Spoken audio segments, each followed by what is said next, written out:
The magic നോവൽസിലേക്ക് ഏവർക്കും സ്വാഗതം.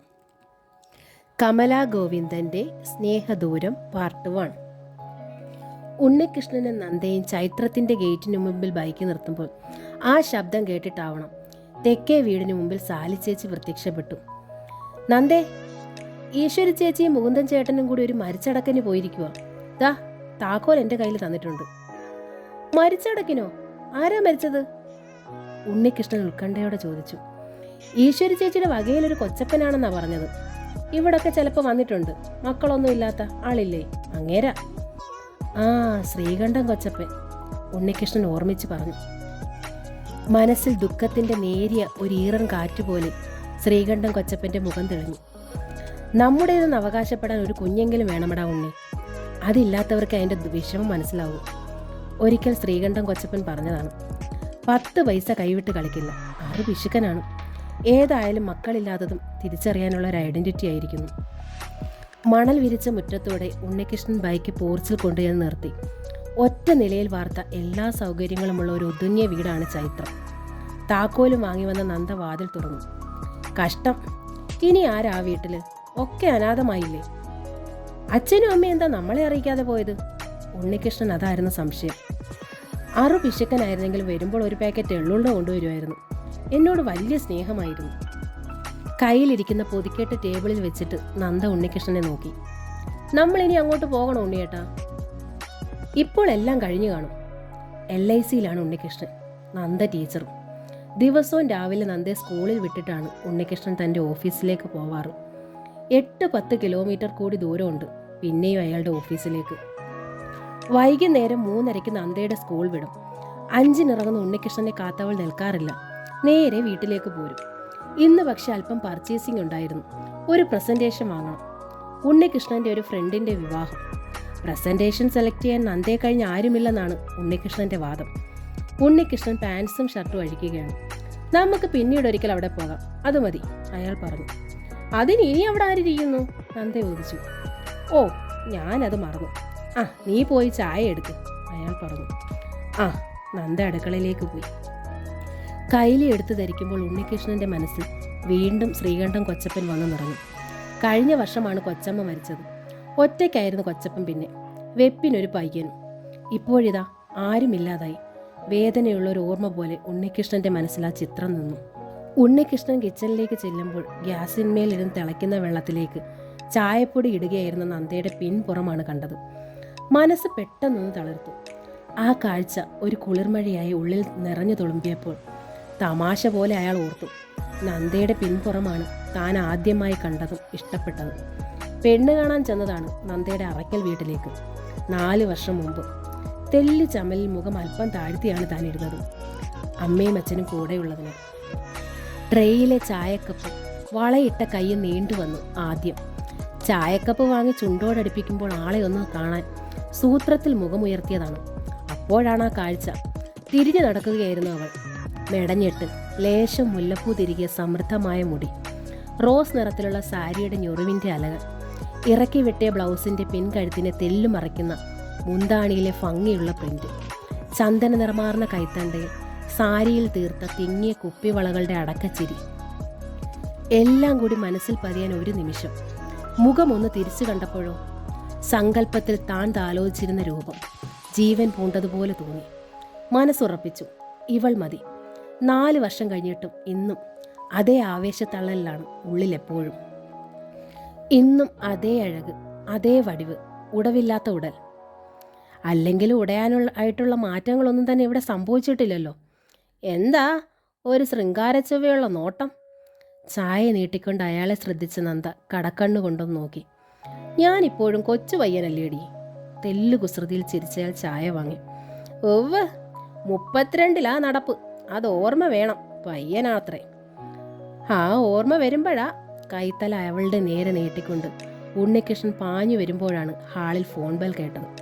ഛേ, ഈ ഫോൺ ചിലപ്പോഴിതൊരു ശല്യം തന്നെ. യുവമിഥുനങ്ങൾ സ്വൈര്യമായി സ്വസ്ഥമായി ഇത്തിരി മൂട് വന്ന് ശൃംഗരിക്കാൻ തുടങ്ങുമ്പോഴാണ് കട്ടുറുമ്പിൻ്റെ അലാറം. ആരാണാവോ? നന്ദ കുണുങ്ങി ചിരിച്ചു പോയി. പിറുപിറുപ്പോടെ അയാൾ പോയി. തിരിച്ചു വന്നിട്ട് പുഞ്ചിരിയോടെ പറഞ്ഞു, ചെല്ല്, രേവതി ടീച്ചർ, നിന്റെ അമ്മ. ഒറ്റ ഓട്ടത്തിന് നന്ദ ഹാളിലെത്തി. ഹലോ, എന്താ അമ്മേ? നന്ദയ്ക്ക് അമ്മയുടെ ശബ്ദം കേൾക്കുന്നതിലുള്ള ആനന്ദമായിരുന്നു ഉള്ള നിറയെ. എന്നും നന്ദയുടെ പ്രചോദനവും ആദർശവും ഒക്കെ അമ്മയാണ്. അച്ഛൻ്റെ മരണശേഷം ഒറ്റയ്ക്ക് കുടുംബത്തിൻ്റെ നെടുന്തൂണായി നിന്ന് താങ്ങി. തന്നെയും അനിയനെയും അനിയത്തെയും പഠിപ്പിച്ചു, ജോലിയായി, നല്ല നിലയിൽ വിവാഹം ചെയ്തു വിട്ടു. എന്തിനും സമാധാനമാണ് തൻ്റെ അമ്മ, എന്തിനും അവസാനമാണ് അമ്മയുടെ വാക്ക്. നീ വന്നോന്നറിയാൻ വിളിച്ചതാ നന്ദ? അല്ല, എന്തോ ഉണ്ട്, അമ്മയുടെ ശബ്ദം അത് പറയുന്നുണ്ടല്ലോ. നന്ദ കൊച്ചുകുട്ടിയെ പോലെ കെഞ്ചി. ടുട്ടുവിന് സുഖമാണോ അമ്മേ? അവൻ പിച്ച വെച്ച് നടക്കാൻ തുടങ്ങിയോ? ടുട്ടു അനിയൻ്റെ കുട്ടിയാണ്, പിടിച്ചു നടക്കുന്നു, രേവതി ടീച്ചർ പറഞ്ഞു. ശില്പയോ? അവളിന്ന് എന്നെ ഫോണിൽ വിളിച്ചു. ശില്പ അനിയത്തി മായയുടെ കുട്ടിയാണ്, 3 വയസ്സുകാരി. അവൾ എന്നെ വിളിച്ചില്ലല്ലോ. വരട്ടെ, ഞാനൊന്ന് ചോദിക്കുന്നുണ്ട് വായാടിച്ചിയെ. നന്ദയുടെ സ്വരത്തിൽ വാത്സല്യം. അമ്മയുടെ ഭാഗം നിശബ്ദമായി. എന്താ അമ്മേ? ഈ ഞായറാഴ്ച നീ ഇങ്ങോട്ട് വരണം നന്ദ. വരുമെങ്കിൽ ഉണ്ണിയും കൂട്ടിക്കോ. എന്തിനാ അമ്മേ? അമ്മയുടെ സ്വരത്തിൽ ഉത്സാഹം മറഞ്ഞതോടെ നന്ദയ്ക്ക് ഉത്സാഹം കിട്ടും. ഞായറാഴ്ച ഒരു ഹോമം നടത്താമെന്ന് കരുതിയിട്ടാ നന്ദ. രേവതി ടീച്ചറിന്റെ സ്വരം കൂടുതൽ താഴ്ന്നു. ഹോമമോ? അതെ, ഞാൻ നമ്മുടെ തെക്കേത്ത് മനയിൽ ഒരു തിരുമേനിയെ പോയി കണ്ടു മോളെ. അവിടെ പുതുതായി വന്ന തിരുമേനിയാ, 2 ആഴ്ചയായി. വലിയ സിദ്ധിയൊക്കെയുള്ള ആളാ. ഒരു ഹോമം നടത്തണം, ചില മരുന്നും അദ്ദേഹം ഉണ്ടാക്കി തരാമെന്ന് പറഞ്ഞു. അത് കഴിക്കുമ്പോൾ ഫലം കിട്ടും മോളെ. നന്ദ നിശബ്ദയായി. ഞായറാഴ്ച നീ വരുമോ? നന്ദ നിശബ്ദ തന്നെ. നീ വരണം, വന്നേ പറ്റൂ. ഞാൻ ഇതെല്ലാം ഇവിടെ ഒരുക്കും. എന്തിനാമേ ഇതൊക്കെ? നന്ദ, ജന്മവൈകല്യങ്ങൾ തട്ടി നീക്കാനും ശാസ്ത്രത്തിന് അസാധ്യമായെന്ന് പറയാൻ ഈസിയായി ചെയ്യാനും ദൈവത്തിന് കഴിയും. ഉപദേശ സ്വരമായിരുന്നത്, സാന്ത്വനിപ്പിക്കലും. നന്ദ റിസീവർ വെച്ചു. ഫലമില്ല എന്നറിഞ്ഞിട്ടും പരീക്ഷണങ്ങൾ. തിരിച്ചു ചെല്ലുമ്പോൾ ഉണ്ണികൃഷ്ണൻ ടേബിൾ പ്ലേറ്റ് നിരത്തി കാസ്ട്രോൾ ഇരുന്ന ചപ്പാത്തിയും ഗ്രീൻ പീസ് കറിയും വിളമ്പിയിരുന്നു. രാവിലെ ഉണ്ടാക്കിയതാണ്. കസേരയിലിരുന്ന് ചപ്പാത്തിയിൽ കൈവച്ച് ഉണ്ണി പുഞ്ചിരിച്ചു. എന്തായിരുന്നു രേവതി ടീച്ചറും മകളും തമ്മിലൊരു കിന്നാരവും കൊഞ്ചലും? ചോദിച്ചു കഴിഞ്ഞപ്പോഴാണ് അയാൾ ശ്രദ്ധിച്ചത്. നന്ദയുടെ മുഖം വാടിയിരിക്കുന്നു, മിഴിക്കോണുകളിൽ നനവും. നന്ദ, എന്തു പറ്റി? എന്താണ് നിന്റെ അമ്മ പറഞ്ഞത്? അയാൾ അവൾക്കരികിലേക്ക് കസേര അടുപ്പിച്ചിട്ടു. അരിവോടെ അയാൾ ചോദിച്ചു. പറയൂ, എന്താ പ്രശ്നം? സൺഡേയിൽ നമ്മൾ അങ്ങോട്ട് ചെല്ലണമെന്ന്. അതിനെന്താ, പോകാമല്ലോ. എന്താ വിശേഷിച്ച് അവിടെ ഒരു ഹോമം നടക്കുന്നുണ്ടത്രേ, നമുക്ക് വേണ്ടി. ഉണ്ണികൃഷ്ണന്റെ പുരികം ഒന്ന് വളഞ്ഞു. പിന്നെ അത് ക്രമേണ ചുളിഞ്ഞു. ഹോമം നടത്തിയാൽ നീ പ്രസവിക്കുമെന്ന് നിന്റെ അമ്മയോട് ആരാ പറഞ്ഞു കൊടുത്തത്? നന്ദ വിമ്മി പൊട്ടിപ്പോയി. 4 വർഷമായി ഉണ്ണികൃഷ്ണൻ നന്ദയെ വിവാഹം ചെയ്തിട്ട്. മുകുന്ദനും ഈശ്വരിക്കും കൂടി ആണായിട്ടും പെണ്ണായിട്ടും കൂടി ആകെ ജനിച്ചത് ഉണ്ണികൃഷ്ണനാണ്. നന്ദ വലതുകാൽ വെച്ച് ചൈത്രത്തിലേക്ക് വന്നപ്പോൾ ഇരുവരും ഒരുപാട് ആഹ്ലാദിച്ചു. വർഷം 4ആയി. ഒരു ചെറിയ അപശബ്ദം പോലും ചൈത്രത്തിൽ ഇന്നോളം ഉണ്ടായിട്ടില്ല. അമ്മായിയമ്മ പോരോ, മരുമകൾ പോരോ, ഭാര്യാഭർത്തൃ കലഹമോ ഒന്നും. ചൈത്രമെന്നല്ല, സ്വർഗമെന്നാണ് യഥാർത്ഥത്തിൽ ആ വീടിന് ചേരുന്ന പേര്, പാരഡൈസ്. പക്ഷേ ആ സ്വർഗത്തിനുള്ളിൽ ഒരു വലിയ പുഴുക്കുത്ത് വീണിരിക്കുന്നു. ഒരു കുഞ്ഞു പിറന്നില്ല എന്ന ദുഃഖം. 2 വർഷം വരെ ഉണ്ണികൃഷ്ണനോ നന്ദയോ അതത്ര സീരിയസ് ആയി എടുത്തില്ല. ഈശ്വരിയാണ് ആദ്യം ഇക്കാര്യം സീരിയസ് ആയി ഇരുവരെ ഓർമ്മിപ്പിച്ചത്. അതൊക്കെ അതിൻ്റെ വഴി പോലെ നടക്കുമമ്മേ, ഉണ്ണികൃഷ്ണൻ നിസ്സാരതയോടെ പറഞ്ഞു. കുറച്ച് നാൾ കൂടി കഴിഞ്ഞതോടെ നന്ദയിലും അതൊരു വിമ്മിട്ടമായി മാറി. മറ്റുള്ളവർ വിശേഷം ചോദിച്ച് കൊല്ലുന്നുണ്ണിയേട്ടാ, അവൾ പറഞ്ഞു. സ്കൂളിൽ ചെന്നാൽ ഒരെണ്ണം വെറുതെ വിടില്ല, പ്ലാനിങ് ആണത്രേ. കുട്ടികൾ പോലും ചോദിച്ചു തുടങ്ങി. അപ്പോൾ പിന്നെ സ്റ്റാഫിൻ്റെ കാര്യം പറയാനുണ്ടോ? ഞാനിപ്പോൾ എന്തു വേണോ എൻ്റെ ശ്രീമതി? ഇനി നമുക്കൊരു ഡോക്ടറെ കണ്ടാലോ? അത് വേണോ? ഒന്ന് കാണുന്നതിന് എന്താ ഉണ്ണിയേട്ടാ? ഓക്കെ, കണ്ടു കളയാം. ഇനി അതിൻ്റെ കുറവ് വേണ്ട. ഇരുവരും മെഡിക്കൽ കോളേജിലെ വിദഗ്ധനായ ഗൈനക്കോളജിസ്റ്റ് ഡോക്ടർ പ്രഭുചന്ദ്രനെയാണ് സമീപിച്ചത്. അദ്ദേഹം വെറുമൊരു ഗൈനക്കോളജിസ്റ്റ് മാത്രമല്ല, സൃഷ്ടിയിലെ എന്ത് വൈകല്യവും കണ്ടെത്താനും ട്രീറ്റ് ചെയ്യാനും ഏറ്റവും നല്ല റിസൾട്ട് നേടിക്കൊടുക്കാനും വിദഗ്ധൻ കൂടിയാണ് അദ്ദേഹം. ആദ്യം പരിശോധനാ വിധേയനാക്കിയത് ഉണ്ണികൃഷ്ണനെയാണ്, പിന്നെ നന്ദയെ. ഉണ്ണികൃഷ്ണനൊരു കുട്ടിയുണ്ടാകും എന്ന കാര്യത്തിൽ 100% ഓക്കെയാണ് റിസൾട്ട്. നന്ദയ്ക്കോ? നന്ദ വീണ്ടും പരിശോധനാ വിധേയാക്കി. പല ടെസ്റ്റുകൾ, ഏറ്റവും ഒടുവിൽ എക്സ്റേയും സ്കാനിങ്ങും വരെ. ഒടുവിൽ ആ സത്യം സ്ഥിരീകരിക്കപ്പെട്ടു. നന്ദ ഒരിക്കലും ഒരു അമ്മയാകില്ല. നന്ദയുടെ യൂട്രസിന് വളർച്ചയില്ല, വികസിക്കില്ല. വൈദ്യശാസ്ത്രത്തിൻ്റെ ഏറ്റവും നൂതന മാർഗമായ ടെസ്റ്റ് ട്യൂബ് ശിശു രൂപീകരണത്തിന് പോലും സാധ്യതയില്ല. നന്ദയുടെ യൂട്രസിന് വളർച്ചയില്ല എന്ന് മാത്രമല്ല, അണ്ഡാശയത്തിൽ അണ്ഡോൽപാദനവും നടക്കുന്നില്ല. ഒരു ടെസ്റ്റ് ട്യൂബ് ശിശുവിന് രൂപം കൊടുക്കണമെങ്കിൽ പോലും മറ്റൊരു സ്ത്രീയുടെ കടം കൊള്ളേണ്ടതായി വരും. എന്നാൽ പോലും നന്ദയ്ക്ക് അതിൽ ഒരു തരത്തിലും പങ്കുണ്ടാവില്ല. കംപ്ലീറ്റ് ഒരു സ്ത്രീയെ വാടകയ്ക്ക് എടുക്കേണ്ടതായി വരും ഫലത്തിൽ. ചൈത്രത്തിൽ ഇടുത്തിയായി വർഷിച്ച വാർത്ത. എല്ലാ ആഹ്ലാദങ്ങളും കെട്ടടങ്ങി അതോടെ. മുകുന്ദൻ ഈശ്വരി എന്നാലും ക്ഷേത്രങ്ങളിൽ പോകുന്നു, വഴിപാടുകൾ കഴിക്കുന്നു, പ്രാർത്ഥിക്കുന്നു. ഒരനന്തരാവകാശി കിട്ടാൻ എങ്ങനെ എന്നതൊരു ഉത്തരമില്ല. പ്രാർത്ഥിക്കുന്നു. നന്ദയുടെ അമ്മയ്ക്കും ഒരു അശനിപാതമായിരുന്നു മകളുടെ ആ വൈകല്യം. അവർ ഒരുപാട് നേർച്ചകൾ നേരുന്നു, പ്രാർത്ഥിക്കുന്നു, നൊയമ്പ് നോക്കുന്നു. ശാസ്ത്രം തോൽക്കുന്നിടത്ത് ദൈവം ജയിക്കുമെന്ന് രേവതി ടീച്ചർ വിശ്വസിക്കുന്നു. ദൈവത്തിൻ്റെ ജയത്തിൽ ഒരു കുഞ്ഞു ജീവൻ നന്ദയുടെ ഉദരത്തിൽ തുടികുട്ടിയാലോ? അങ്ങനെ വന്നാൽ വൈദ്യശാസ്ത്രം പോലും അടിയുറവ് പറഞ്ഞ ജീവനെ പരിപാലിക്കില്ലേ? ഉവ്വ്, തീർച്ച. രേവതി ടീച്ചർ അങ്ങനെ വിശ്വസിക്കുന്നു. നന്ദ, എനിക്ക് വയ്യ. ഉണ്ണികൃഷ്ണൻ വെതുമ്പിപ്പൊട്ടുന്ന നന്ദയെ ചേർത്തണച്ചു. ഹോമം, മന്ത്രം എന്നൊക്കെ പറഞ്ഞ് നിന്നെ കൂട്ടിക്കൊണ്ട് ചെല്ലുക, അതിനൊക്കെ വഴങ്ങുക, മറ്റുള്ളവരുടെ സഹതാപവും കണ്ണീരും ഏറ്റുവാങ്ങുക. വയ്യ നന്ദ, എനിക്ക് വല്ലാതെ മടുത്തു. എൻ്റെ ഈശ്വര, ഞാൻ എന്താണ് ചെയ്യേണ്ടത്? ചത്ത് കിട്ടിയാൽ മതിയായിരുന്നു. നന്ദ ഉറക്കെ കരഞ്ഞുപോയി. ചേ ചേ അയാൾ അവളുടെ കണ്ണീർ അതരങ്ങളാൽ ഒപ്പി സാന്ത്വനിപ്പിക്കാൻ നോക്കി. കൊച്ചുകുട്ടിയെപ്പോലെ സംസാരിക്കല്ലേ നന്ദ. അയാൾക്കും വന്നു തെല്ല് സങ്കടം. കണ്ണുകളിൽ നനവായി. അയാൾ അത് അവളിൽ നിന്ന് മറച്ചു വെച്ചു. അപ്പോൾ കേട്ടു ഗേറ്റിങ്കൽ ഓട്ടോറിക്ഷ വന്ന് നിൽക്കുന്ന ശബ്ദം. നന്ദ, കണ്ണീരോടക്കി.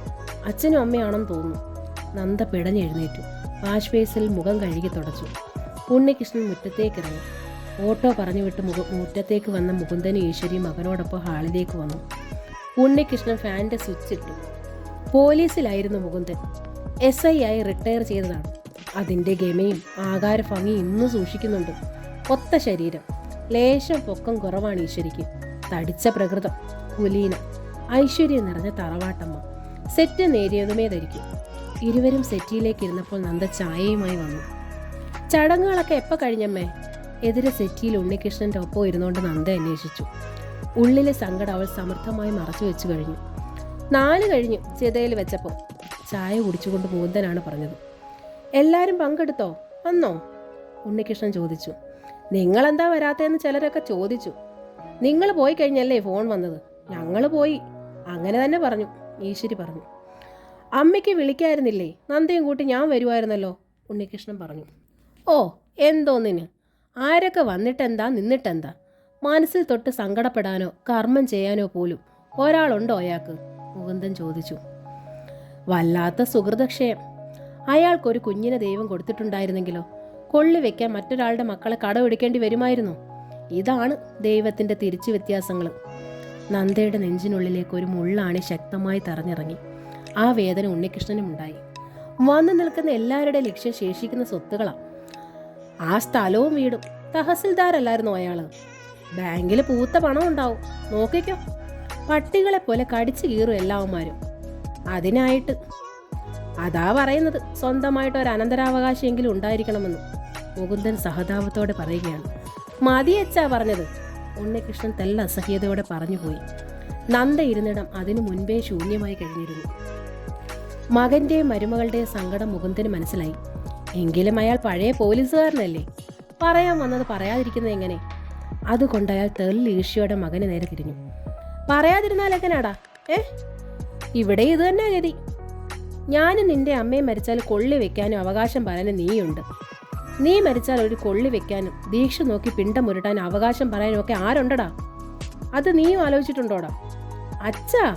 ഉണ്ണികൃഷ്ണന്റെ സ്വരത്തിൽ ഒരു നേർത്ത പതർച്ചയുണ്ടായി. ആ പതർച്ച അകത്തു നിന്നിരുന്ന നന്ദയുടെ കരളിലും പതിഞ്ഞു. രാത്രിയുടെ അന്ത്യയാമം വരെ ഉറങ്ങാതെ കിടന്നു നന്ദ. നെഞ്ച് കൊത്തിപ്പറിക്കുന്ന വേദനയോടെ വിങ്ങുമ്പോൾ ഉറങ്ങാൻ കഴിയുന്നത് എങ്ങനെ? എപ്പോഴോ ഒന്ന് മയങ്ങി. നന്നേ പുലർന്നപ്പോഴാണ് കണ്ണുകൾ തുറന്നത്. അരികിൽ ഉണ്ണികൃഷ്ണനില്ല. ഓ, നേരത്തെ ഉണർന്നു ആൾ. ബാത്റൂമിലേക്ക് കയറി മുടിയും വാരി വെച്ച് കെട്ടി നന്ദ കിച്ചണിലേക്ക് നടക്കുമ്പോഴാണ് ഹാളിൽ നിന്ന് കേട്ടത്. അവള് പാവമാടാ. അല്ലാന്നിപ്പോൾ ഇവിടെ ആരാ പറഞ്ഞത്? അച്ഛൻ്റെ ശബ്ദമാണല്ലോ, അതും ഇത്ര രാവിലെ. പക്ഷെ നീ ഒന്ന് ഓർത്തോ, ഞങ്ങൾക്ക് 10 പലതോ ഇല്ല. നീ ഒറ്റ ഒരുത്തനേ ഉള്ളൂ. ഞങ്ങളുടെ കണ്ണടഞ്ഞു കഴിഞ്ഞാൽ പിന്നെ ശ്രീകണ്ഠൻ കൊച്ചപ്പനുണ്ടായ ഗതി നിനക്കുണ്ടാവരുത്. അത്രേ ഞാൻ പറഞ്ഞുള്ളൂ. നന്ദ ഭിത്തിയിലേക്ക് ചാരി നിന്ന് കിതച്ചു. എൻ്റെ ഈശ്വര, ഈ രംഗത്തെ അഭിമുഖീകരിക്കാൻ വയ്യല്ലോ. ഉപേക്ഷിക്കാൻ നിനക്ക് വയ്യെങ്കിൽ വേണ്ടടാ, അവൾ ഇവിടെ നിന്നോട്ടെ. ഇന്നോളം അവളെ ഞാൻ മകളായിട്ടേ കരുതിയിട്ടുള്ളൂ. പക്ഷേ സ്നേഹവും അനുതാപവും കാട്ടി നമ്മൾ സ്വയം മണ്ടരാകരുത്. നിന്റെ കാലശേഷം ഈ തറവാട് അന്യം നിൽക്കരുത്. കണ്ടു നിൽക്കുന്നവർ ഇത് കടിച്ചു പറിച്ച് പിച്ച് കീറരുത്. നല്ലോണം അധ്വാനിച്ച് തന്നെ ഞാൻ ഉണ്ടാക്കിയത് ഇതൊക്കെ. ഇതിന് അവകാശമായി ഇവിടെ ഒരു കുഞ്ഞ് ജനിക്കണം. അതുകൊണ്ട് ഞാൻ ഒരുപാട് തവണ നിന്നോട് പറഞ്ഞു കഴിഞ്ഞ ഒരു കാര്യം വീണ്ടും പറയുക. നീ മറ്റൊരു വിവാഹം കഴിച്ചേ തീരൂ. ഇതെൻ്റെ ഉറച്ച തീരുമാനമാണ്. എൻ്റെ ദൈവമേ, നന്ദ കണ്ണുകൾ ഇറുകെ പൂട്ടി. അച്ഛൻ എങ്ങനെ ഇങ്ങനെ കണ്ണിൽ ചോരയില്ലാതെ പറയാൻ കഴിയുന്നച്ചാ? നൊമ്പരത്തോടെയാണ് ഉണ്ണികൃഷ്ണൻ ചോദിച്ചത്. നമ്മൾ ആരും കല്ലും മരവും ഒന്നും അല്ലല്ലോ. ഇന്നോളം അവൾ അച്ഛനെ അവൾക്ക് ചെറുപ്പത്തിൽ നഷ്ടപ്പെട്ട സ്വന്തം അച്ഛൻ്റെ സ്ഥാനത്ത് മാത്രമല്ലേ കണ്ടിട്ടുള്ളൂ.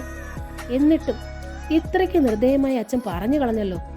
ഉണ്ണികൃഷ്ണൻ അസഹ്യമായ സങ്കടമുണ്ടായി. ഹൃദയം നുറങ്ങിപ്പോകുന്ന വേദനയും. അറിയാമടാ, മുകുന്ദൻ തുടർന്നു. എനിക്ക് ജനിക്കാതെ പോയ മകളുടെ സ്ഥാനത്ത് തന്നെയാണ് ഞാൻ അവളെയും കണ്ടിട്ടുള്ളത്. അത് നിനക്കും അറിയാമല്ലോ. എന്നിട്ടാണോ മച്ചി പശുവിനെ മാറ്റി പകരം കറവയുള്ളതിന് ഒന്നിനെ വാങ്ങുന്ന ലാഘവത്തോടെ അച്ഛൻ ഈ കാര്യം എന്നോട് പറഞ്ഞത്? നമ്മൾ മാടുകളല്ലല്ലോ, മനുഷ്യരല്ലേ. എനിക്കത് ചിന്തിക്കാൻ പോലും വയ്യെന്ന് ഞാൻ പലവട്ടം അച്ഛനോട് പറഞ്ഞു കഴിഞ്ഞതല്ലേ. വീണ്ടും വീണ്ടും ഇക്കാര്യം പറയുന്നത് എന്തിനാണച്ചാ? എൻ്റെ ചങ്കും കുത്തിപ്പിളർക്കാനോ? നിശബ്ദതയായിരുന്നു. പിന്നെ മുകുന്ദൻ ഈശ്വരിയെ നോക്കി. നിനക്ക് ഞങ്ങളുടെ സങ്കടം ഇതുവരെ മനസ്സിലായിട്ടില്ലടാ, അയാൾ പറഞ്ഞു. അച്ഛൻ പറയുന്നത് അത്ര വലിയൊരു തെറ്റാണോ ഉണ്ണി? ഈശ്വരി ചോദിച്ചു. ഉണ്ണികൃഷ്ണൻ ഞെട്ടലോടെ അമ്മയെ നോക്കി. അമ്മയെ അങ്ങനെ തന്നെ പറയുവാണോ അമ്മേ? ഉണ്ണികൃഷ്ണന് ശരിക്കും സങ്കടം പൊട്ടിപ്പോയി. ഇങ്ങനെയൊക്കെ വരണമെന്ന് നമ്മൾ ആരെയും ആശിച്ചതാണോ ഉണ്ണി? ഈശ്വരി സമാധാനം പറഞ്ഞു. പക്ഷെ ഒക്കെ ദൈവവിധി.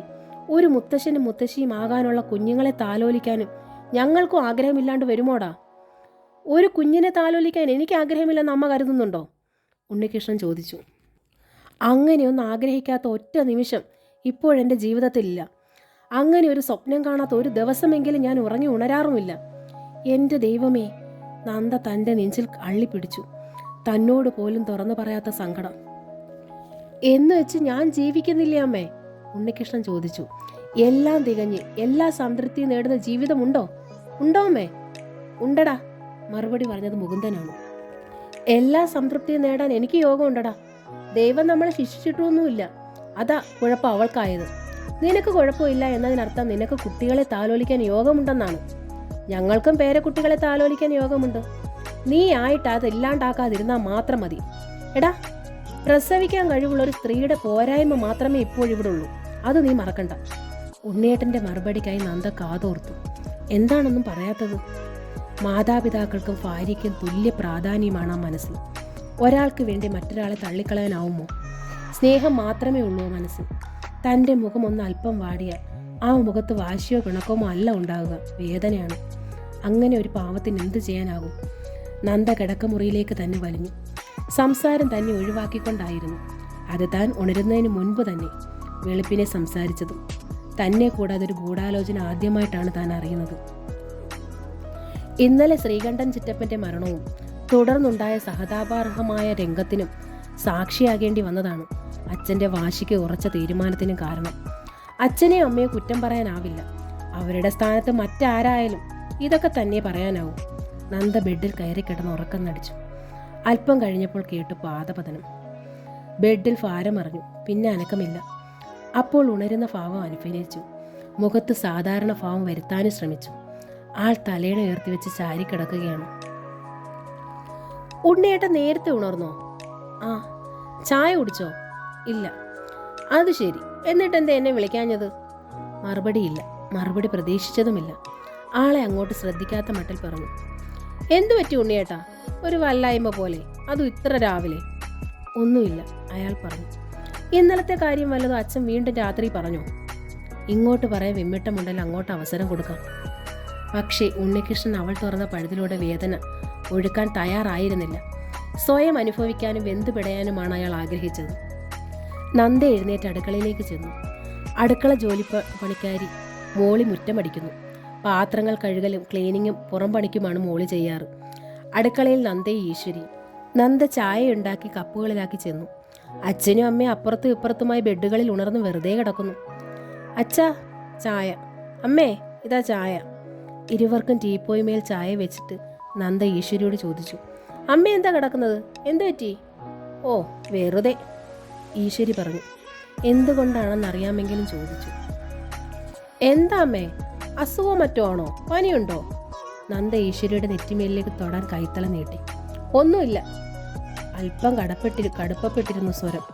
നീ അടുക്കളയിൽ എന്താന്ന് വെച്ചാൽ ചെന്ന് നോക്ക്. സ്തംഭിച്ചു പോയി നന്ദ. നന്ദ അടുക്കളയിലേക്ക് പോന്നു. വെളുപ്പിനെ തന്നെ ഉണർന്ന് കുളിച്ച് പൂജാമുറിയിൽ വിളക്കം വെച്ച് ഈശ്വര നാമജപത്തോടെ അടുക്കളയിലേക്ക് എത്തുന്ന ഈശ്വരിയാണ് ചൈത്രത്തിന്റെ ഐശ്വര്യമെന്ന് നന്ദ കരുതുന്നു. അതെ, സത്യം. ഇന്ന് ഈ വീട്ടിൽ ഇരുട്ട് നിറഞ്ഞതുപോലെ, കിച്ചൺ നിർജീവമായതുപോലെ. ജോലികൾ മുക്കാലും തീരുമ്പോൾ താൻ കുളിക്കാനും ഒരുങ്ങാനും പോകും. ഒരുങ്ങി വരുമ്പോൾ 4 പേർക്കുമുള്ള ബ്രേക്ക്ഫാസ്റ്റ് ടേബിളിൽ റെഡിയായിരിക്കും. തമാശ പറഞ്ഞും ചിരിച്ചും എല്ലാവരും കൂടി ഇരുന്നാണ് ഭക്ഷണം കഴിക്കുന്നത്. തനിക്ക് ഉണ്ണിയേട്ടനുമുള്ള ടിഫിനും എടുക്കുക അമ്മ തന്നെയാണ്. ഇന്നൊന്നുമില്ല, ശബ്ദവുമില്ല, ചലനവുമില്ല ഈ വീട്ടിൽ. പുറംപണി തീർത്ത് മോളി കൂടി അടുക്കളയിൽ സഹായത്തിനെത്തി. കുളി കഴിഞ്ഞ് ഒരുങ്ങി വന്നപ്പോഴും ടേബിൾ ശൂന്യം. നന്ദ തന്നെ 4 പേർക്ക് വിളമ്പി ക്ഷണിച്ചു. നിങ്ങൾ രണ്ടാളും കഴിക്കുകയോ പോവുകയോ ചെയ്, ഞങ്ങൾ പിന്നെ കഴിച്ചോളാം. ഒറ്റയ്ക്കല്ലേ ഉള്ളൂ. ഈശ്വരിയുടെ സ്വരം. പുതിയ ശബ്ദത്തിന് പുതിയ ട്യൂൺ. ഉണ്ണികൃഷ്ണനും വിശപ്പുണ്ടായില്ല. നന്ദയ്ക്കും വായിൽ ചവർപ്പ്. ഇറങ്ങി. എല്ലാം യാന്ത്രികം. കുറച്ച് നാളായി കൃത്രിമമായി കാട്ടിരുന്ന അടുപ്പവും സന്തോഷവും പോലും ഇന്ന് കൈമോശം വന്നിരിക്കുന്നു. സ്കൂൾ ഗേറ്റിങ്കിൽ നന്ദ ഇറങ്ങി. പതിവ് പോലെ ഉണ്ണികൃഷ്ണനെ നോക്കാനോ കൈയൊന്ന് വീശി കാണിക്കാനോ നന്ദയ്ക്ക് കെൽപ്പുണ്ടായിരുന്നില്ല. യാന്ത്രികമായിരുന്നു ക്ലാസ്സുകളും. ആ മുഖത്തെ ഭംഗിക്കുമേൽ വല്ലാത്തൊരു കാളിമ അമർന്നു പിടിക്കുന്നത് കണ്ട് രാധിക ടീച്ചർ ശ്രദ്ധിച്ചു. രാധിക നന്ദയുടെ സമപ്രായക്കാരിയാണ്, ഫിസിക്സ് ടീച്ചർ.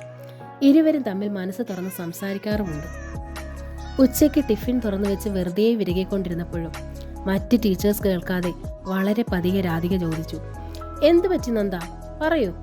രാധിക പ്രോത്സാഹിപ്പിച്ചു. എന്തായാലും പറയൂ, നമുക്ക് സോൾവ് ചെയ്യാമെന്നു. ഒരിക്കലും ആർക്ക് സോൾവ് ചെയ്യാൻ പറ്റാത്തതാ രാധികെ എൻ്റെ പ്രശ്നങ്ങൾ, നന്ദ പതിയെ പറഞ്ഞു. അവൾക്ക് മിഴികൾ തുളുമ്പുകയായിരുന്നു. അത് രാധികയ്ക്ക് മനസ്സിലായി. ദുഃഖിക്കേണ്ട എന്ന് പറയാനോ ഏതെങ്കിലും തരത്തിൽ പരിഹരിക്കാനോ കഴിയാത്തതാണ് നന്ദയുടെ പ്രശ്നം. രാത്രി ഹാളിലായിരുന്നു എല്ലാവരും. ടിവിക്ക് മുമ്പിൽ പതിവുള്ളതാണ് സമ്മേളനം. ടിവിയിലെ പരിപാടികൾ കാണുക, അതേക്കുറിച്ച് സംസാരിക്കുക. ഉറക്കം വരുന്നത് അതുതന്നെയാണ് പരിപാടി. അല്ലാതെ നേരം പോകാൻ മറ്റു വഴികളില്ലല്ലോ. പതിവ് സീരിയലുകൾ മുടക്കണ്ട എന്ന് കരുതിയിട്ടാവും ഈശ്വരി TV ഓൺ ചെയ്ത് കാണാൻ തുടങ്ങി. മുകുന്ദനും വന്നിരുന്നു, ഉണ്ണികൃഷ്ണനും വന്നിരുന്നു. ഇടയ്ക്കൊക്കെ ടിവിയിൽ ശ്രദ്ധിച്ചുകൊണ്ടിരുന്നു. വെറുതെ. നന്ദ ഉണ്ണികൃഷ്ണന്റെ അടുത്ത് തന്നെയുണ്ട്. അവളുടെ കയ്യിൽ ക്രോഷ്യയുടെ തുണിയുണ്ട്. മേശവിരിക്ക് വേണ്ടി അതിൽ പൂക്കൾ തുന്നുകയാണ്. TV കാണുന്നതിനിടയിൽ നടത്തുന്ന ആ തുന്നൽ പണി ചൈത്രത്തിലെ എല്ലാ മുറികളിലും അലങ്കാരമായി കിടപ്പുണ്ട്. മേശയ്ക്കും സോഫയ്ക്കും ഒക്കെയുള്ള വിരി മുതൽ ഡോർ കർട്ടൻ വരെ. ഇടയ്ക്ക് ഉണ്ണികൃഷ്ണൻ സീരിയലിലേക്ക് കൂടുതൽ ശ്രദ്ധിച്ചു. കാരണം ആ എപ്പിസോഡ് തൻ്റെ ജീവിതവുമായി സാമ്യമുണ്ടെന്ന് അയാൾക്ക് തോന്നി. കുട്ടികളുണ്ടാവാത്ത ദമ്പതികൾ അതിലും. അവർ അഡോപ്ഷനെ കുറിച്ചാണ് സംസാരിക്കുന്നത്. അഡോപ്ഷൻ ഒരു നല്ല മാർഗമാണച്ചാ, പെട്ടെന്നായിരുന്നു ഉണ്ണികൃഷ്ണൻ പറഞ്ഞത്. അച്ഛനെ പറഞ്ഞ് മനസ്സിലാക്കാനുള്ള തിടുക്കത്തോടെ. നന്ദ അരികിലുണ്ടെന്ന് പോലും ഓർക്കാതെ. അല്ലെങ്കിൽ നന്ദയെ മറക്കേണ്ടെന്ന് ആവശ്യമില്ലെന്ന് കരുതിയിട്ട്. അങ്ങനെ ചെയ്യുന്ന ഒരുപാട് പേരുണ്ട്. ഈശ്വരിയും മുകുന്ദനും ഉണ്ണികൃഷ്ണനെ നോക്കി. അയാൾ എന്തോ അപരാധം പറഞ്ഞ മട്ടിൽ. അല്ലച്ചാ, ഒരനാഥ ജന്മത്തിന് നാഥനുണ്ടാകും. തീരെ പൊടിക്കുഞ്ഞാവുമ്പോൾ നമ്മുടെ കുഞ്ഞായി തന്നെ വളരുകയും ചെയ്യും. ഇപ്പോഴാ സീരിയലിൽ പറഞ്ഞത് അച്ഛനും കേട്ടതല്ലേ. നമ്മളെപ്പോലെ ഉള്ളവരുടെ ജീവിതങ്ങളാ അതിലും ചിത്രീകരിച്ചിരിക്കുന്നത്. ഉണ്ണികൃഷ്ണൻ വിശദീകരിച്ചു. സീരിയലിന്റെ സഹായമില്ലെങ്കിലും കാര്യങ്ങൾ മനസ്സിലാക്കാൻ എനിക്ക് കഴിയുമടാ. മുകുന്ദ മകനെ നോക്കി. അയാൾ ടിവിയുടെ വോളിയം കുറച്ചു. പൊടിക്കുഞ്ഞായതുകൊണ്ട് കുഞ്ഞ് നമ്മളെ സ്വന്തമായിട്ടേ കരുതൂ, അതിന് തർക്കമില്ല. പക്ഷെ നമ്മളാരും പൊടിക്കുഞ്ഞുങ്ങളല്ലല്ലോ. നമുക്ക് സ്വന്തമാകുമോ കുഞ്ഞ്? അത് പറയ്. ക്രമേണ അത് കഴിയുമച്ചാ, ഉണ്ണികൃഷ്ണൻ പ്രത്യാശിച്ചു. നിനക്ക് കഴിയുമായിരിക്കും. ഈശ്വരി തൻ്റെ ഉള്ളിലുള്ളത് ശരിക്കും തുറന്നു പറഞ്ഞത് അപ്പോഴാണ്. പക്ഷേ വല്ലവനും ജനിച്ച കുഞ്ഞ് എന്നെ നോക്കി പല്ലിളിച്ച് കാട്ടിയെന്ന് വെച്ച് എനിക്ക് അങ്ങനെ ഒന്നിനെ സ്നേഹിക്കാനോ പേരക്കുഞ്ഞായി കരുതാനോ പറ്റില്ലടാ. അമ്മ ഇങ്ങനെയാണോ പറയുന്നത്? ഉണ്ണികൃഷ്ണൻ വിഷണ്ണനായി. അത്യന്ത നിരാശയോടെ അയാൾ പറഞ്ഞു. എന്നാ പിന്നെ വിഷയം വിട്. അഡോപ്ഷനും വേണ്ട, ഒരു മണ്ണാങ്കട്ടയും വേണ്ട. അങ്ങനെ ഈ വിഷയം വിട്ടാലെങ്ങനാടാ? മുകുന്ദം വിട്ടില്ല. പിന്നെ ഞാൻ എന്ത് വേണം? ഉണ്ണികൃഷ്ണൻ അസഹ്യതയുടെ സ്വരമായി. ഒറ്റ വഴിയേ ഉള്ളച്ചാ. ആ ശബ്ദം അതുവരെ നിശബ്ദമായിരുന്ന നന്ദയുടേതായിരുന്നു. അവൾ സൂചിയും നൂലും തുണിയും ഒക്കെ എടുത്ത് എഴുന്നേറ്റു. ഉണ്ണിയേട്ടൻ മറ്റൊരു വിവാഹം കഴിക്കണം, മറ്റൊരു പെണ്ണ് ഇവിടെ വരണം, അവൾ പ്രസവിക്കും, അതുമാത്രമാണ് ഏക വഴി. പറഞ്ഞു നിർത്തിയത് നന്ദ മുറിവിട്ടു പോയി. ഉണ്ണികൃഷ്ണന് തീപ്പൊള്ളലേറ്റു. ഈശ്വരിയും മുകുന്ദനും വിയർത്തുപോയി. ഒട്ടും പതറാത്ത സ്വരമായിരുന്നു നന്ദയുടേത്. തികച്ചും ഒരു സാധാരണ കാര്യം പറയുന്നത് പോലെ. അമ്പരന്ന് പോയി ഈശ്വരി. മുകുന്ദനും വല്ലാതായി. മറ്റൊരു വിവാഹം ചെയ്യാൻ ഉണ്ണികൃഷ്ണനെ നിർബന്ധിക്കുന്നുണ്ട്. പറയുന്നതും ചെയ്യുന്നതും ക്രൂരതയാണെന്നും അറിയാം. എന്നാലും ഒരു നന്മയ്ക്ക് വേണ്ടി എന്ന് മനസാക്ഷിയെ തന്നെ ബോധ്യപ്പെടുത്താൻ ശ്രമിക്കുകയായിരുന്നു ഇരുവരും. എങ്കിലും അത് കഴിയുന്നത് നന്ദ ഉടനെ ഒന്നും അറിയരുതെന്നായിരുന്നു അവരുടെ ആഗ്രഹവും. പക്ഷേ അത് അവൾ തന്നെ ഇങ്ങോട്ട് പറഞ്ഞപ്പോൾ ആകെ തളർന്നുപോയി. എത്രയായാലും അവളൊരു സ്ത്രീയല്ലേ, അവളുടേതല്ലാത്ത കുറ്റം. ആ കുറ്റത്തിന് അവളെ ശിക്ഷിക്കാനാവുമോ ആർക്കെങ്കിലും? വിവാഹാലോചന നടക്കുമ്പോൾ പലരും പറഞ്ഞു, ഉദ്യോഗസ്ഥ മരുമകൾ വന്നാൽ പിന്നീടുള്ള കാര്യം കണ്ടറിയണം. ഒറ്റ മകനല്ലേ ഉള്ളൂ ആകെ. മകനും ഉദ്യോഗസ്ഥയും കൂടി ചേർന്ന് ഈശ്വരി ചേച്ചിയും മുകുന്ദൻ ചേട്ടനെയും വല്ല ശരണാലയത്തിൽ കൊണ്ടാക്കുമോ ആവോ, കണ്ടറിയണം. ഉള്ളിൽ ആ ഭയം തെല്ലുണ്ടായിരുന്നു. പക്ഷേ നന്ദ ആ നന്ദനോദ്യാനത്തിലായിരുന്നു തങ്ങളെ പോറ്റിയത്. ഒരു ദിവസം പോലും എങ്ങും പോകുന്നത് അവൾക്ക് ഇഷ്ടമല്ലായിരുന്നു. ഇപ്പോൾ അവൾക്കെതിരെയാണ് താൻ പോലും സംസാരിക്കുന്നത്. ഈശ്വരിക്ക് സ്വയം നിന്ദ തോന്നി. കയ്യിൽ കിട്ടിയ പുണ്യത്തെ വലിച്ചെറിയാനാണ് താനിപ്പോൾ ശ്രമിക്കുന്നത്. കിടക്കമുറിയിലെത്തിയ നന്ദ ക്രോശിയും നൂലും സൂചിയും ഒക്കെ മടക്കി അത് സ്ഥിരം വെക്കാറുള്ള ചെറിയ അടപ്പുള്ള പ്ലാസ്റ്റിക് ബക്കറ്റിനുള്ളിലേക്ക് നിക്ഷേപിക്കുകയായിരുന്നു. പാഞ്ഞായിരുന്നു ഉണ്ണികൃഷ്ണൻ അങ്ങോട്ട് വന്നത്. അയാൾ അവളെ കടന്നു പിടിച്ചു. ബലമായിട്ടായിരുന്നു അത്, തീരെ അപ്രതീക്ഷിതവും. ഉണ്ണികൃഷ്ണന്റെ കണ്ണുകളിൽ തീയായിരുന്നു. ചുമലിൽ പതിഞ്ഞിരിക്കുന്ന കരങ്ങൾക്ക് ഒരാനയുടെ ബലമുണ്ടെന്ന് തോന്നി. തോളുകൾ പറഞ്ഞു പോകുന്നത് പോലെ. എന്താ നീ പറഞ്ഞത്? അസഹ്യമായ നൊമ്പരവും ക്രോധവും ഒരുമിച്ച് ചേർന്നുള്ള സ്വരം. കണ്ണുകൾ നിറഞ്ഞ് രക്തം തൂകുന്നെന്ന് തോന്നി. എന്താ നീ പറഞ്ഞതെന്ന് ഒന്നുകൂടെ പറയ്. വിറയ്ക്കുന്നുണ്ടായിരുന്നു ഉണ്ണികൃഷ്ണൻ. അതല്ലാതെ എന്തുണ്ട് ഉണ്ണിയേട്ടാ ഒരു പോംവഴി? ആര് പറഞ്ഞു ഇത്? നന്ദ പറഞ്ഞു. ഇതെന്റെ സ്വന്തം തീരുമാനം. മറ്റാരെങ്കിലും പറഞ്ഞാൽ എടുക്കാവുന്ന തീരുമാനമാണോ ഇത്? ഇന്നിങ്ങനെ പറയാൻ കാരണം? വീണ്ടും ആ സംശയത്തിന്റെ പാട കനക്കുന്നത് നന്ദ കണ്ടു. മുഖത്ത് നോക്കി കള്ളം പറഞ്ഞ് ഫലിപ്പിക്കാൻ നന്ദയ്ക്കാവില്ല. എങ്കിലും പറഞ്ഞേ മതിയാവൂ. ഒരു കുഞ്ഞിനെ ദത്തെടുത്താൽ അമ്മയാകാൻ ഭാഗ്യമില്ലാത്ത എനിക്ക് അതെൻ്റെ സ്വന്തം കുഞ്ഞായി തീരും. എന്നോടുള്ള സ്നേഹവും സഹതാപവും കൊണ്ട് ആ കുഞ്ഞിനെ സ്വന്തമായി കാണാൻ ഉണ്ണിയേട്ടനെ ശ്രമിച്ചേക്കും. പക്ഷേ അച്ഛനും അമ്മയ്ക്കും അത് അംഗീകരിക്കാൻ ബുദ്ധിമുട്ടാവില്ലേ ഉണ്ണിയേട്ടാ? അവർ പ്രായമായവരല്ലേ. മാത്രമല്ല ഉണ്ണിയേട്ടൻ പെർഫെക്റ്റ്ലി ഫിറ്റാണ്, 100%. അപ്പോൾ പിന്നെ സ്വന്തം മകൻ്റെ രക്തത്തിൽ പിറക്കുന്ന കുഞ്ഞിനെ തന്നെ അവർ ആഗ്രഹിക്കുന്നത് ഒരിക്കലും തെറ്റാവില്ലെന്നുണ്ടോ? എന്ന് വെച്ച് ഞാൻ മറ്റൊരു പെണ്ണിനെ? അങ്ങനെയൊന്നും നടക്കാതെ ഉണ്ണിയേട്ടൻ്റെ കുഞ്ഞിനെ അങ്ങ് പ്രസവിച്ചു തരാൻ ഏതൊരു സ്ത്രീയാ തയ്യാറാവുക? നന്ദ ചോദിച്ചു. നീ ഭ്രാന്ത് പറയുകയാണ് നന്ദേ, ഉണ്ണികൃഷ്ണൻ പറഞ്ഞു. തീയിൽ തൊട്ടാണ് ഈ കളി. എൻ്റെ ഉള്ളും ഉടലും മുഴുവൻ തീയാണ് ഉണ്ണിയേട്ട. അതുകൊണ്ട് തീയിലൊന്നും തൊട്ടാലും പൊള്ളുകയില്ല. ദേഷ്യമോ സങ്കടമോ തീർത്ത അസഹ്യതയോടെ അയാൾ അവളെ പിടിച്ചുലച്ചു. നീ എടുത്തു ചാടുന്നത് ആഴമുള്ള കിണറ്റിലേക്കാണ്, അത് മറക്കണ്ട. അതെ, അറിയാം. തിരിച്ചു കയറാൻ ആഗ്രഹമുണ്ടെങ്കിലല്ലേ നിരാശയുണ്ടാവൂ.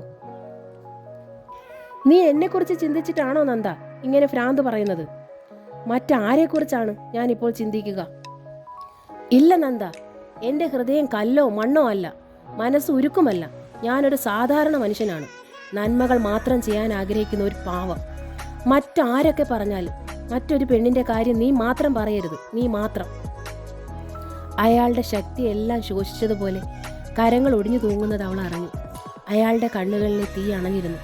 ഇപ്പോൾ അവ പൊട്ടി ഒഴുകുകയാണ്. പിരിയാനാവാത്തതിൻ്റെ വേദനയാണ്. സഹിച്ചില്ല നന്ദയ്ക്ക്. അവൾ ആ മുഖത്തെ കണ്ണീരൊപ്പാൻ വെമ്പൽ പൂണ്ട് ചാഞ്ഞു. അയാളുടെ കരങ്ങൾ അവളെ ആഞ്ഞു പുലുകി. 4 വർഷം. ആ കാലയളവ് നിസ്സാരമായി തള്ളിക്കളയാനാവുമോ ഉണ്ണികൃഷ്ണനും നന്ദയ്ക്കും? സ്കൂളിൻ്റെ ഗേറ്റിങ്ങിൽ ഇറങ്ങുമ്പോൾ നന്ദ ഉണ്ണികൃഷ്ണനെ നോക്കി. എനിക്ക് എൻ്റെ വീട്ടിലൊന്ന് പോണം ഉണ്ണിയേട്ടാ.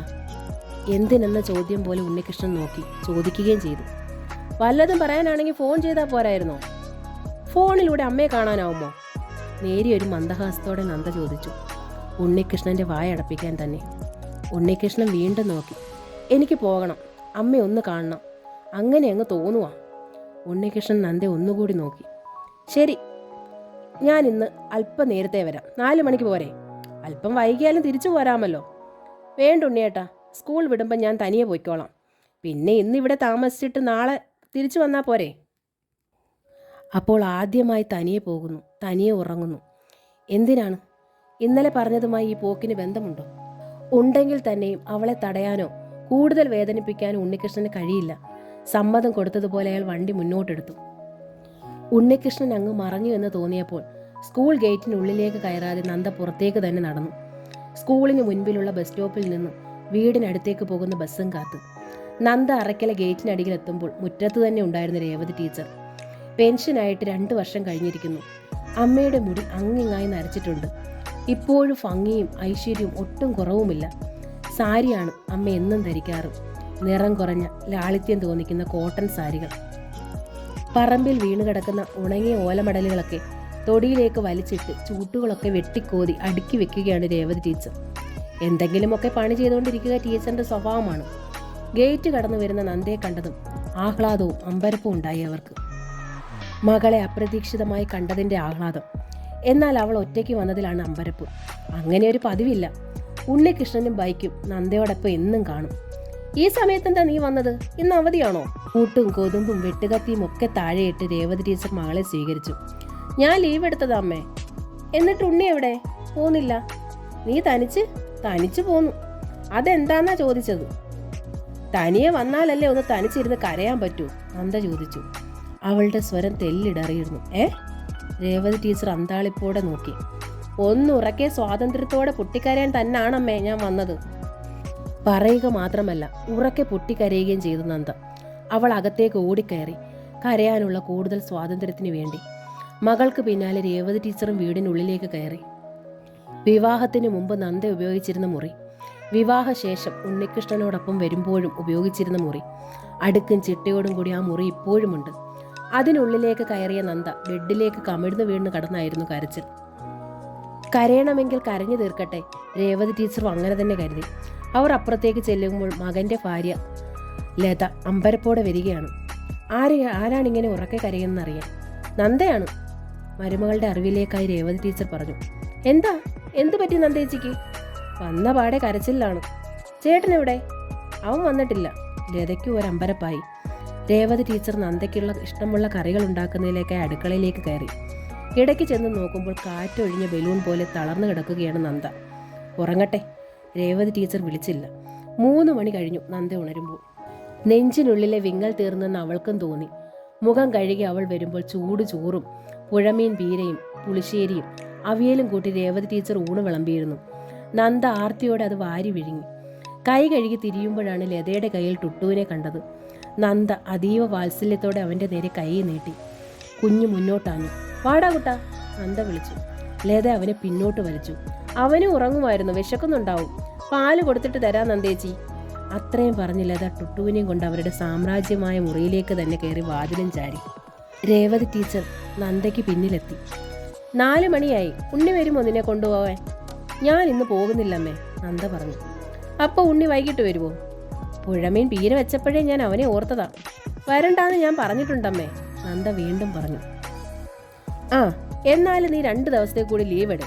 ഇവിടെ നിൽക്ക്. ഹോമം കഴിഞ്ഞ് ഇനി പോയാൽ മതി. ഉണ്ണിയോട് വിളിച്ച് പറഞ്ഞാൽ മതിയല്ലോ. രേവതി ടീച്ചറിന് സന്തോഷമായി. ഹോമം ഒന്നും വേണ്ടമ്മേ, എന്തിനാ വെറുതെ അതൊക്കെ? പാഴ്ചെലവ്. നന്ദ അമ്മയുടെ നേരെ തിരിഞ്ഞു. മകളുടെ കണ്ണുകൾ നനയുന്നതും മുഖത്ത് ചുവപ്പ് പടരുന്നതും അമ്മ കണ്ടു. പാഴ്ചെലവാണെന്ന് ആരാ പറഞ്ഞത്? ഫലിക്കുമെന്ന് വിശ്വാസം ഉണ്ടായിട്ടാണ് ഞാൻ ഉപവാസം എടുക്കുന്നത്. വയസ്സായ കാലത്ത് അമ്മയ്ക്ക് നോയമ്പും പട്ടിണി. നിനക്ക് വേണ്ടിയിട്ടല്ലേ, ഞാനല്ലാണ്ട് പിന്നെ ആരാ ചെയ്യാൻ? ആരും ചെയ്യണ്ടമ്മേ. അതെന്താടി? ഞാൻ ഇങ്ങ് പോരുവാണമ്മേ, ഒടുവിൽ നന്ദ പറഞ്ഞു. അവൾ ബെഡിലേക്ക് തളർന്നിരുന്നു. അരികിൽ തന്നെ ഇരുന്നു രേവതി ടീച്ചറും. പോരുകയാണെന്നോ? എന്നതാ പെണ്ണ നീ ഈ പറയുന്നത്? തെളിച്ചു പറ. എന്തിനാമ്മേ ഫലമില്ലാത്തൊരു പാഴ്ചെടി അവിടെ? അത് പിഴുതെറിയുന്നതല്ലേ നല്ലത്? നന്ദ, നീ തെളിച്ചു പറയടി, എനിക്കൊന്നും മനസ്സിലാവുന്നില്ലെന്ന്. ഞാൻ അവിടെ നിന്ന് പോന്നാൽ ആ വീട് രക്ഷപ്പെടും. രേവതി ടീച്ചർ മകളെ മിഴിച്ചു നോക്കി. ഉണ്ണിയേട്ടന് മറ്റൊരു വിവാഹം കഴിക്കാം.